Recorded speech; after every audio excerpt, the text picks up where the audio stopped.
À titre personnel, là je vous parle pas forcément en tant que thérapeute, mais plutôt en tant qu'humaine, je trouve vraiment que quand t'aimes quelqu'un, t'arrêtes jamais vraiment de l'aimer. Tu peux le détester par-dessus le fait de l'aimer, tu peux être empêtré dans tout un tas de sentiments contradictoires, mais t'arrêtes pas d'aimer la personne. Parce que c'est un peu une histoire hormonale qui se joue au-delà de toi. La physiologie gagne contre la psychologie, c'est comme ça. Et du coup, bien sûr que quand on enlève tous les tracas de la vie quotidienne, quand on enlève toutes les raisons de se faire du mal au présent, et qu'il reste plus que l'appréciation qu'on a de la personne, bah le constat il est plutôt positif. Et oui, on a plaisir à retrouver la personne. C'est comme retrouver un vieil ami, un vieux camarade, quelqu'un qui nous connaît très bien. C'est familier, c'est réconfortant, c'est chaleureux.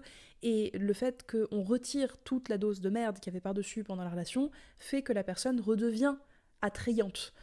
Ça veut pas forcément dire que retourner dedans va vous faire du bien.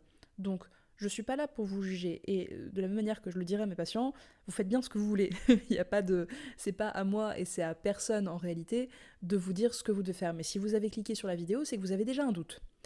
Et que vous vous demandez si ce serait pas une idée de merde d'y retourner. À la rigueur, le meilleur conseil que je puisse vous donner, c'est d'apprendre à écouter correctement les indications que vont vous donner votre corps. Parce que votre tête, vous avez vu, elle peut vous mener en bateau.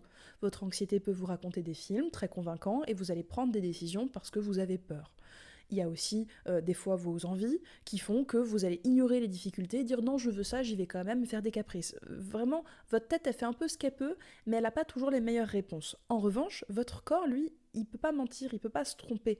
Les conséquences sincères que ça a sur vous, c'est les plus importantes.